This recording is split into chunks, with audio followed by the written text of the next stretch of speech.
नमस्कार मित्रांनो, स्वागत आहे आपले एजी नोकरी या यूट्यूब चॅनलवर. आज आपण पुढील भाग 6वा सुरू करत आहोत.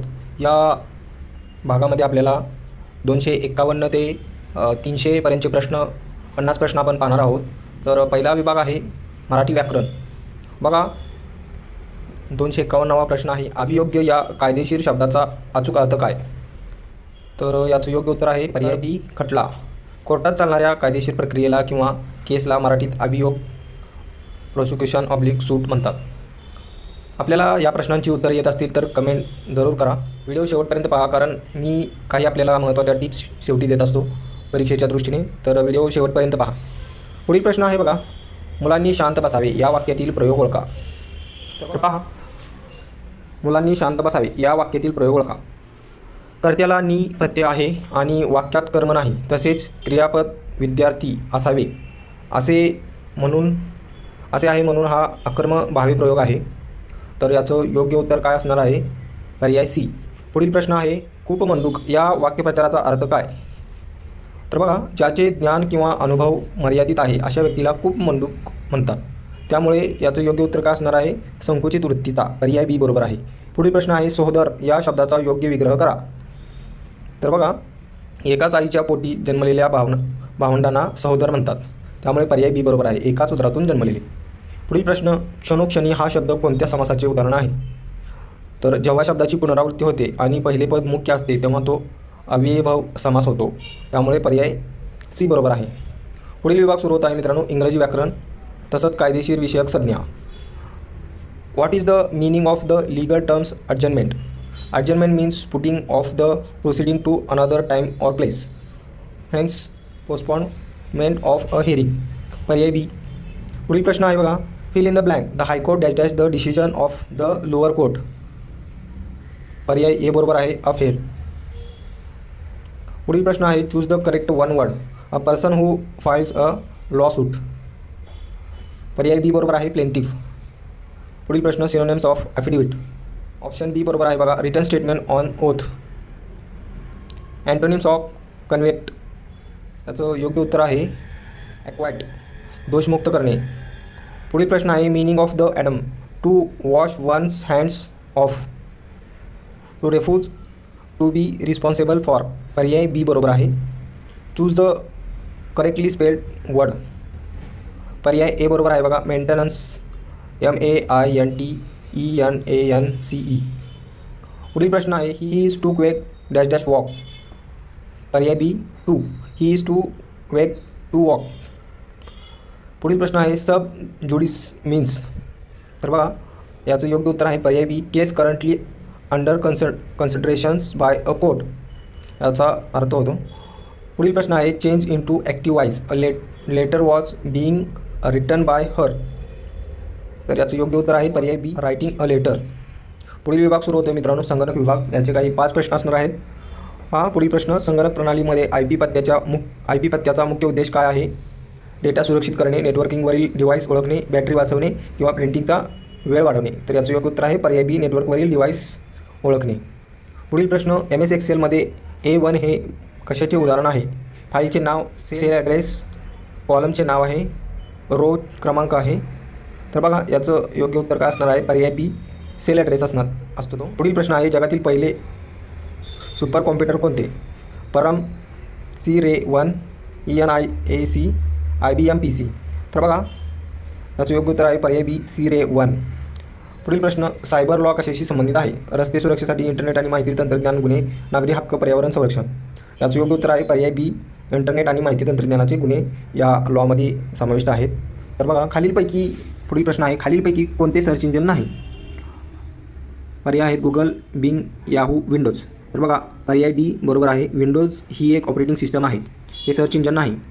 पुढील विभाग, बुद्धिमत्ता चाचणीचे 10 प्रश्न असणार आहेत. तर बघा मित्रांनो, बुद्धिमत्ता चाचणीमध्ये 271 ते 280 प्रश्न असणार आहेत. विसंगत शब्द ओळखायचा आहे. मुंबई, नागपूर, कोल्हापूर, पणजी. तर बघा, मुंबई, नागपूर, कोल्हापूर ही महाराष्ट्रातील शहरे आहेत आणि पणजी ही गोव्याची राजधानी आहे, म्हणून ती विसंगत आहे. त्यामुळे पर्याय डी बरोबर आहे. पुढील प्रश्न बघा, मालिका पूर्ण करायची आहे. 8, 27, 64, 125, 216. हे काय आहेत बघा मित्रांनो, 8 कितीचा 2चा घन आहे, 27 3चा घन आहे, 64 4चा घन आहे, 125 5चा घन आहे, 216 6चा घन आहे. तर बघा पुढील संख्या 7चा घन किती असणार आहे 343. त्यामुळे पर्याय बी बरोबर आहे. जर MAN मॅन बरोबर 28 आणि 10 बरोबर 39 तर सन बरोबर किती? तर बघा याच्यामध्ये काय केलेलं आहे, प्रत्येक अक्षराच्या इंग्रजी वर्णमालेतील क्रमांकाची बेरीज केली आहे. तर बघा S बरोबर किती आहे 19 प्लस U बरोबर किती 21 प्लस N बरोबर 14 यांची एकूण बेरीज किती होते 54. त्यामुळं पर्याय बी बरोबर आहे. पुढील प्रश्न आहे बघा, एका रांगेत अजयचा क्रमांक मध्यभागी 16वा आहे तर रांगेत एकूण किती मुले आहेत? एका रांगेत अजयचा क्रमांक मध्यभागी म्हणजे 16वा आहे तर रांगेत एकूण किती मुले असतील? तर बघा पुढून 15 आणि पाठीमागून 15 आणि तो मध्ये आहे त्यामुळे 15 15 30 प्लस 1 करायचा त्याला पकडले तर 31 होतील. त्यामुळे पर्याय बी बरोबर आहे. पुढील प्रश्न, अ हा बच्या पश्चिमेला 5 किलोमीटर आहे, क हा बच्या उत्तरेला 5 किलोमीटर आहे तर अच्या कोणत्या दिशेला क आहे? बघा अ हा बच्या पश्चिमेला आहे, क हा बच्या उत्तरेला आहे. अ कडून क कडे पाहिल्यास क हा ईशान्य नॉर्थ ईस्ट दिशेला आहे येईल. त्यामुळं ईशान्य पर्याय बी बरोबर आहे. पुढील प्रश्न आहे बघा, सकाळी 6 वाजल्यापासून संध्याकाळी 6 वाजेपर्यंत घड्याळाचे दोन्ही काटे किती वेळा एकमेकावर येतील? घड्याळाचा प्रश्न आहे.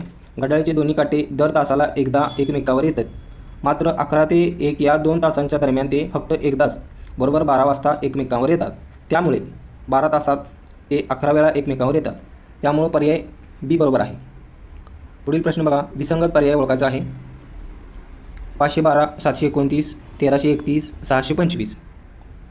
तर बघा 512 8चा घन आहे, 729 9चा घन आहे, 1331 11चा घन आहे, पूर्ण घन आहेत. 625 हा 25चा वर्ग आहे, पूर्ण वर्ग आहे त्यामुळं हा घन नाही. त्यामुळं पर्याय डी बरोबर येईल. पुढील मालिका पूर्ण करायची आहे AZ BY CX DW तर ई काय येईल व्ही येईल. पर्याय बी बरोबर असणार आहे बघा. पुढील प्रश्न, विधान सर्व वकील हुशार आहेत, काही हुशार व्यक्ती कष्टाळू आहेत. निष्कर्ष, सर्व वकील कष्टाळू आहेत, काही हुशार व्यक्ती वकील आहेत. तर याचं योग्य उत्तर काय असणार आहे? पर्याय बी 2 बरोबर आहे. कसं ते बघा, विधान 1 नुसार सर्व वकील हुशार या वर्तुळात येतात आणि विधान 2 नुसार काही हुशार व्यक्ती वकील आहेत, कारण सर्व वकील हुशार आहेत म्हणून निष्कर्ष 2 बरोबर आहे. पुढील प्रश्न आहे, जर 7 + 5 = 24 आणि 8 + 6 = 28 तर 9 + 7 = किती? तर बघा दोन्ही संख्यांची बेरीज करून तिला 2 ने गुणले आहे. म्हणजे बघा 7 + 5 किती होतील? 7 आणि 5 12, 12 दोन्ही 24. असंच 8 संग 8 आणि 6 14, 14 × 2 28 तर 9 आणि 7 16, 16 दोन्ही 32 तर पर्याय बी बरोबर आहे. पुढील विभाग अंकगणिताची 10 प्रश्न असणार आहेत, 281 ते 290. पहा प्रश्न, एका वर्तुळाचे क्षेत्रफळ 154 चौक किमी असल्यास त्याची त्रिज्या किती आहे? तर बघा याचं गणिताचं सूत्र पाहावं लागणार आपल्याला. क्षेत्रफळाचे सूत्र काय आहे? 22/7 πr² = 154 म्हणजे क्षेत्रफळ आहे. बघा आता 22/7 × r² = 154. आता 22/7 आपण पुढे घेऊ. पुढे घेतल्यानंतर बघा काय होईल, r² = 154 × 7/22. मग काय होईल 22ने 154ला भागले तर किती येईल 7. म्हणून काय येईल 7 × 7 बरोबर किती येईल 49. त्यामुळं r² मध्ये आहे तर 39चं वर्गमूळ काढलं तर किती येईल 7 सेमी. त्यामुळं पर्याय ए बरोबर असणार आहे. 7 सेमी असणार आहे एका वर्तुळाची त्रिज्या आणि त्याचा व्यास किती असणार आहे 14. त्रिज्येच्या डबल असतो व्यास. पुढील प्रश्न आहे, 2 ते 20 मधील सर्व मूळ संख्यांची बेरीज किती असते? तर बघा 2 ते 20 मध्ये एकूण किती मूळ संख्या आहेत? 1 2. 2 ते 20 मध्ये एकूण 8 मूळ संख्या आहेत. कोणत्या कोणत्या आहेत बघा, 2 3 5 7 11 13 17 19. यांची बेरीज केली तर आपल्याला बेरीज किती येईल 77. त्यामुळे पर्याय बी बरोबर आहे. पुढील प्रश्न आहे, रेल्वेची लांबी मोजायची आहे. एक रेल्वे 72 किमी तासी वेगाने एका खांबाला 10 सेकंदात ओलांडते तर रेल्वेची लांबी किती? तर बघा याचं उत्तर कसं काढायचं आहे, वेग किमी × तासचे मीटर सेकंदमध्ये रूपांतर करायचं असेल तर बघा 5/18 ही एकक घ्यावं लागतं. तर बघा 72 × 5/18 बरोबर किती 20 मीटर पर सेकंद. तर लांबी काढायची आहे बरोबर वेग गुणिले वेळ. तर लांबी काढायची असेल तर काय करावं लागतं, त्याचं सूत्र काय आहे वेग गुणिले वेळ. तर बघा वेग किती आहे 20 मीटर पर सेकंद गुणिले 10 सेकंद बरोबर किती होईल 200. त्यामुळं पर्याय बी 200 मीटर असणार आहे रेल्वेची लांबी. पुढील प्रश्न आहे 15 तर 27 किती. तर याचं सूत्र बघा, 15 संक्षिप्त केल्यास 3 7 होतं येते. तर 5ने भागल्यास किती येईल, 5ने भागल्यास 3 7 येते. तसेच 27ला 9ने भागल्यास, तसेच बघा 27ला 9ने भागल्यास किती येईल, 3 7 येते का. तर अशी संख्या शोधायची आपल्याला. 3 गुणिले 9, 9 त्रिक 27 आहे, म्हणून 7 गुणिले 9 63. तर याचं योग्य उत्तर काय येईल, पर्याय बी 63. पुढील प्रश्न आहे बघा, एका वस्तूची विक्री किंमत 990 रुपये आहे आणि त्यावर 10% नफा झाला आहे, तर खरेदी किंमत किती असेल. तर बघा खरेदी किंमत 10% नफा म्हणजे विक्री किंमत खरेदी किंमतीच्या 110% आहे,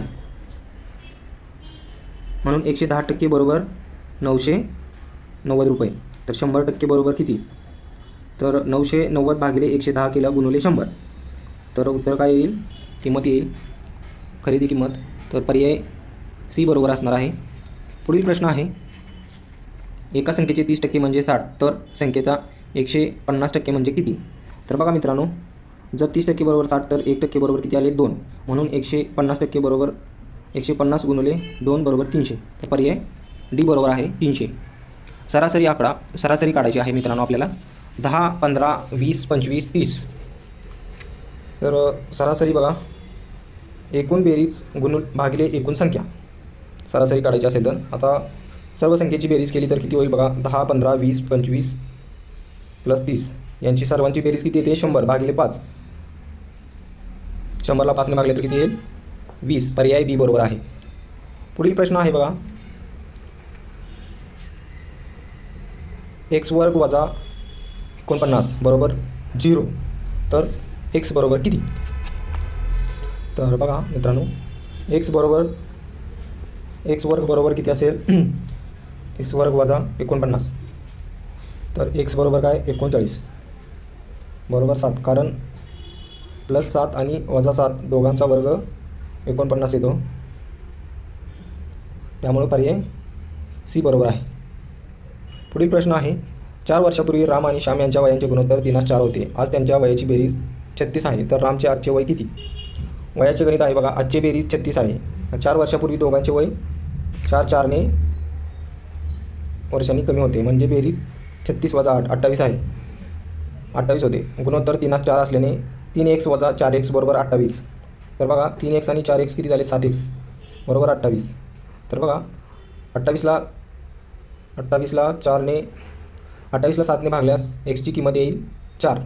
रामचे वय किती 4 वर्षापूर्वीचे काढायचे असेल तर 3x बरोबर 3x आहे. तर आपण xची किंमत किती काढलेली आहे 4. 3 गुणिले 4 बरोबर किती 12. रामचे आजचे वय 12 + 4 बरोबर 16 वर्ष. पुढील प्रश्न आहे बघा, 54 36 24 यांचा मसावी HCF किती असणार आहे. तर बघा तिन्ही संख्यांना भाग जाणारी मोठ्यात मोठी संख्या शोधायची आहे. पर्याय बी 6. पुढील विभाग सुरू होतो मित्रांनो बघा, सामान्य ज्ञान व चालू घडामोडी. 10 प्रश्न असणार आहेत, 291 ते 300. लोकपाल नियुक्त करणारे भारतातील पहिले राज्य कोणते आहे. तर केरळ. पर्याय बघा, केरळ महाराष्ट्र कर्नाटक तामिळनाडू. याचं योग्य उत्तर आहे पर्याय बी महाराष्ट्र. पुढील प्रश्न आहे, भारताच्या राष्ट्रध्वजाची लांबी व रुंदी यांचे प्रमाण काय आहे. तर याचं योग्य उत्तर आहे पर्याय डी 3:2. पुढील प्रश्न आहे बघा, सर्वोच्च न्यायालयातील न्यायाधीशांचे निवृत्तीचे वय किती असते. तर याचं योग्य उत्तर आहे पर्याय सी 65 वर्षे आणि उच्च न्यायालयासाठी किती आहे 62 वर्ष. पुढील प्रश्न आहे, जागतिक कामगार दिन कधी साजरा केला जातो. 5 जून 1 मे 10 डिसेंबर 2 ऑक्टोबर. तर याचं योग्य उत्तर आहे पर्याय सी 1 मे. नुकत्याच झालेल्या 2026 संदर्भात आकडेवारीनुसार न्यायालय कोर्ट्स प्रणालीतील कोणते राज्य आघाडीवर आहे. तर याचं योग्य उत्तर आहे पर्याय ए महाराष्ट्र. न्यायमूर्ती यांची नेमणूक कोणामार्फत केली जाते. तर बघा याचं योग्य उत्तर आहे पर्याय सी राष्ट्रपती. महाराष्ट्रातील कोणत्या शहराला बॅरिस्टर बाबासाहेब आंबेडकर यांचा भव्य पुतळा स्टॅच्यू ऑफ इक्विटी उभारला जात आहे. पर्याय ए नागपूर, बी मुंबई दादर, सी पुणे, डी लातूर. त्याचं योग्य उत्तर आहे पर्याय बी मुंबई दादर इंदू मिल इथे पुतळा उभा राहत आहे डॉक्टर बाबासाहेब आंबेडकरांचा. पुढील प्रश्न आहे सामान्य नागरी कायदा UCC लागू करणारे भारतातील पहिले राज्य कोणते? पर्याय A Goa, B Uttarakhand, C Gujarat, D Assam. बघा याचं योग्य उत्तर आहे पर्याय B उत्तराखंड. गोवामध्ये पोर्तुगीज काळापासून आहे पण नवीन कायद्यानुसार उत्तराखंड पहिले. पुढील प्रश्न आहे देशातील पहिले पेपरलेस उच्च न्यायालय कोणते? केरळ उच्च न्यायालय, मुंबई उच्च न्यायालय, दिल्ली उच्च न्यायालय, ओडिशा उच्च न्यायालय. तर याचं योग्य उत्तर आहे पर्याय A केरळ उच्च न्यायालय. पुढील प्रश्न आहे बघा विन्स हा प्रकल्प कशाशी संबंधित आहे? तर याचं स्वच्छ भारत, बघा स्वच्छ भारत, शालेय स्वच्छता आणि पाणी, महिला सुरक्षा, शेती विकास. तर याचं योग्य उत्तर आहे पर्याय B शालेय स्वच्छता आणि पाणी पुरवठा. तर पहा मित्रांनो, हे होते आजचे आपले 50 प्रश्न.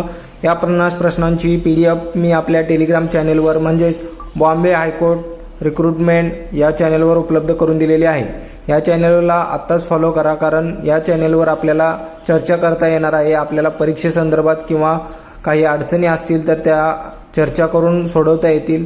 तर आत्ताच चॅनेलला फॉलो करून ठेवा. व्हिडिओ आवडल्यास लाईक, कमेंट, शेअर करायला विसरू नका आणि असेच नवनवीन व्हिडिओ पाहण्यासाठी आमच्या चॅनेलला सबस्क्राईब करा. धन्यवाद.